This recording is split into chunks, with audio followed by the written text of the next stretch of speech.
Hello, good morning, everyone. Welcome back to this channel. We are here with more news, more updates, and we must officially let you know that this is actually what is going on between Simon Ekpa, Nnamdi Kanu, Aloy, Ejimakor, Ohanaeze Ndigbo, the rest of the southeastern senators. The tension is too high, and we must make our stand very clear. All right. The stand of this channel is this: that Nnamdi Kanu writing from DSS is not a welcomed idea. What is he doing in DSS? If the court has set him free, he should be let go. All right, let him go speak to us from Britain or from his abode, yes, which is UK. Let him go and speak from Radio Biafra. Tell us what he wants us to hear. And beside that, Nnamdi Kanu is an individual. We are talking about the freedom of our region. All right, we want to be freed. And he put us on the run already. He is the one, Nnamdi Kanu is the one that made us to behave the way we are behaving. He told us that we need our freedom. Total emancipation from zoo government. He named Nigeria zoo. He told us to fight for the freedom of Biafra. And that's exactly what we are doing. We have not gone contrary to what he asked us to do. Asking him to write under duress is not a welcomed idea. We will not take it because he is writing from dungeon. Yes, no matter what he likes, let him write. It is not what we are talking about. We are talking about his coming out of DSS, going for medical checkups, being taken care of. Let us even check his memory. Let us even check his head if he is still the man we know. Because we know how indomitable Nnamdi Kanu was. So they cannot break him and tell us to obey him. No way. No way we will not obey that. So let me release Aloy Ejimakor reading out whatever garbage they wrote from DSS. Let's hear them out. To the sit-at-home order in the southeast. In a handwritten note addressed to the Finland-based Biafra agitator Simon Ekpa, Kanu told Ekpa to stop antagonizing southeast governors or politicians from the region. He said that anyone enforcing the sit-at-home order should be made to face the wrath of the law. The note was made public by his special counsel, Aloy Ejimakor. This is a direct order from me. I hereby instruct you to desist from calling for any sit-at-home henceforth. Equally refrain from antagonizing governors or persons in political positions because you are not in a position to know what they are doing on my behalf. I'm ordering you to make a public announcement to the effect that you are in receipt of a direct order from me to cancel any pending sit-at-home in place at the moment. I embarked on this movement to liberate our people, not to enslave them. I despise and we despise any person or entity that wishes to inflict unnecessary hardship on our people. Anybody still engaging in sit-at-home is not my disciple. This is Nnamdi Kanu speaking to you all through me. Let's now cross live to and we're going to speak to Nnamdi Kanu's lawyer, Aloy Ejimakor. Thank you for joining us on Newsnight. Now, let's get something... Thank you. Right. Let's get something really straight here. We need some clarity for the purpose of the viewer. Okay. Those enforcing the sit-at-home order till now, who are they loyal to? Who are they answerable to? Are they answerable to Nnamdi Kanu or answerable to Ekpa?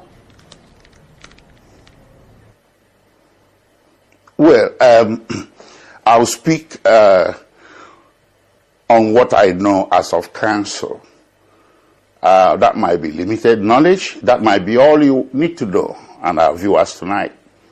Nnamdi Kanu is the supreme leader of the indigenous people of Biafra.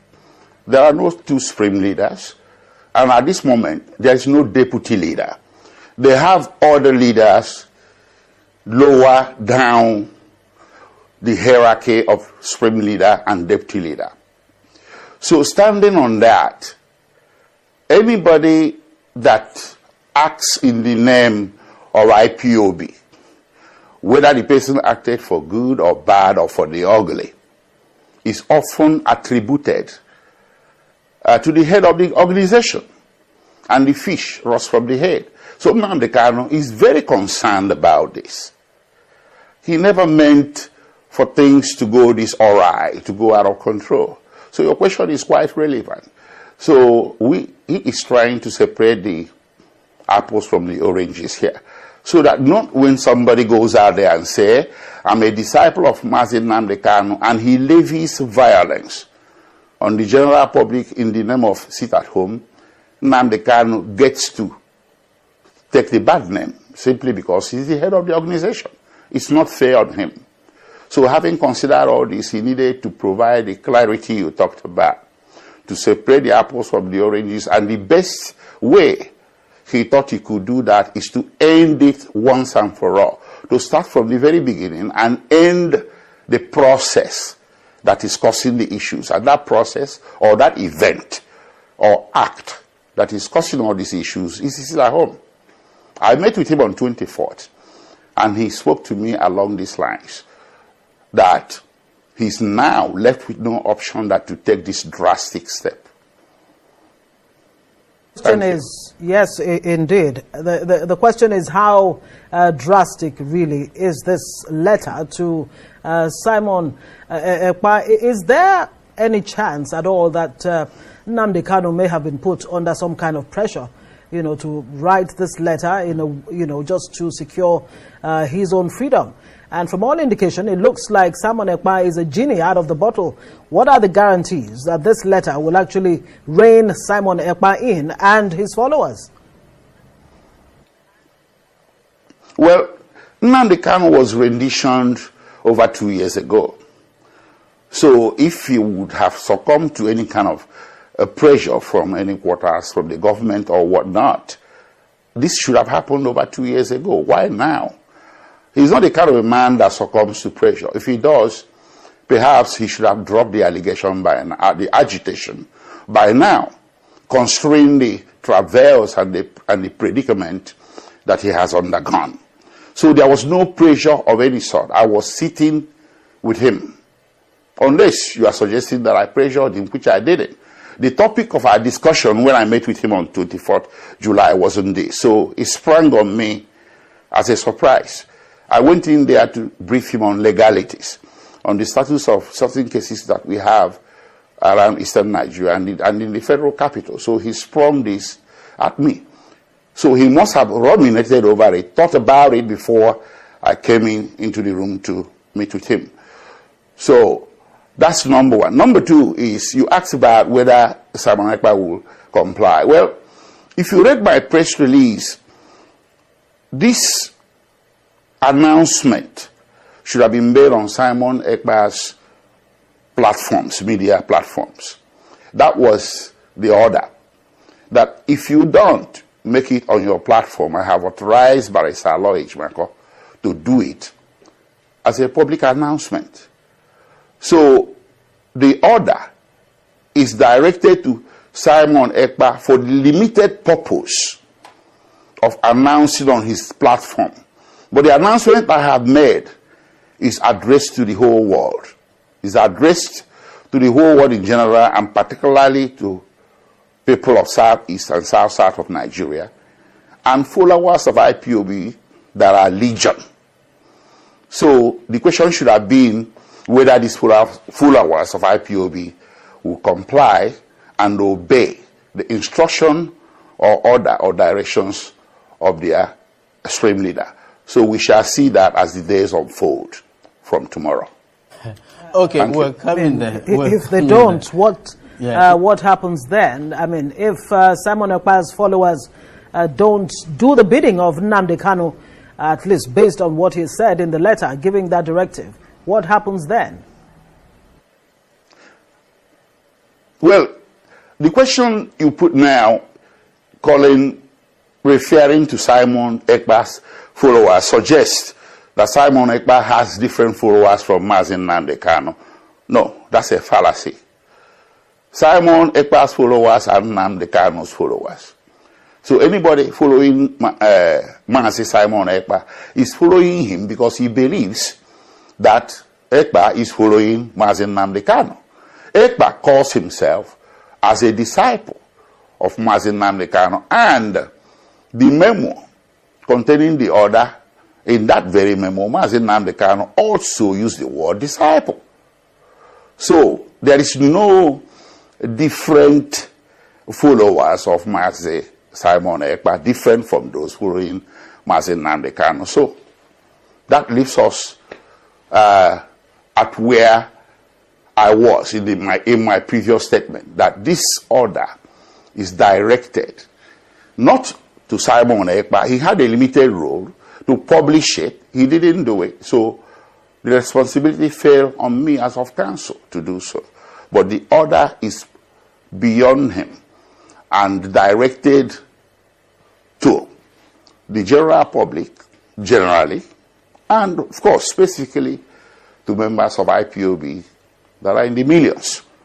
So their leader has spoken, and it's left for them to follow his orders, directions, and instructions without looking to left or right. That is what I think should happen. Thank you. So, in other words, there is this alliance between Simon Ekpa and Nnamdi Kanu. What if after this letter, Simon Ekpa now sees it as an opportunity, sees the situation as an opportunity to exert himself and take over the leadership? I cannot go into his mind. The question is making extreme postulations, which I don't think should form the subject matter of the discussion. I think we are going beyond the brief. I can't go into his mind and try to analyze what he's thinking. It has never come into my reckoning. So I just don't know what to say to that question. I expect him to act in good faith. Let me just say one or few things. Of course, I expect him to act in good faith. He describes himself as a disciple of Mazi Nnamdi Kanu, and that has endeared him to many, or most of, or not, if not all, most of the followers of Mazi Nnamdi Kanu. There is no demarcation. When he says that he's a disciple of Mazi Nnamdi Kanu, it is to be expected that he should also fall in line when Mazi Nnamdi Kanu instructs him to do one or two things, such as this one right now. Is he so I don't aware? expect him to act differently. Yes. That he felt. Isn't Nnamdi Kanu been briefed? Has he been briefed about the Senate's rejection of, the motion to release him from detention? And is there a sense that Southeast governors are doing enough to, get him to be freed, or at least be allowed to go on bail? Well, when I met him on 24th July, that Senate motion you mentioned was still pending. It was, I think, a day after, on 25th or 26th, that the motion did not carry. The motion failed to pass muster. I'm sure through channels of news communication in the detention facility, he must have been aware, not from me, not officially from his lawyers, but once in a while, news does filter into the DSS detention facility. And a man of his stature is a prisoner of conscience, of high standing in the facility. Maybe he is aware by now as we speak, but he has not been made officially aware through any of us, his lawyers. And whether the Southeast governors are doing enough to seek his unconditional release, I think it was implicit in the order he issued, which I published today, that there is a sense in him that the Southeast governors or political leaders are doing something. Because he did say in his own handwriting that people are not in position to know, people who are imposing sit at home or insisting on it are not in position to know what the Southeast leaders are doing for him. When it was rather, when I had my voice being played back, that segment was covered. I spoke about it. And if you are looking at the handwritten notes, you see a reference to Southeast leaders doing something for him, and that people who are not in position, who are not in the know, are antagonizing Southeast leaders, and he does not like it. So that indicates to me that he has some sort of confidence or a bit of a reckoning that Southeast leaders are on a march, even though so covertly, and some of it out in the open, to do something about releasing him. The example you gave of the senators from Southeast sponsoring a motion, that is very ghosty of them. That's brotherhood, that's love. That's something in the open. The other day, about 10 days ago, I think the governor of Enugu State, Barrister Peter Barr, did openly urge President Bola Tinubu to release Mazi Nnamdi Kanu, and I think he was able to eke out a meeting, a brief meeting with the president. I'm not so sure, but I read something in the news about that. That is one. And the other one prior to that was Governor Charles Soludo. He did also make a public appeal, and he sent a letter to the former president. So, yes. Thank you. Good place. So we do have some evidence.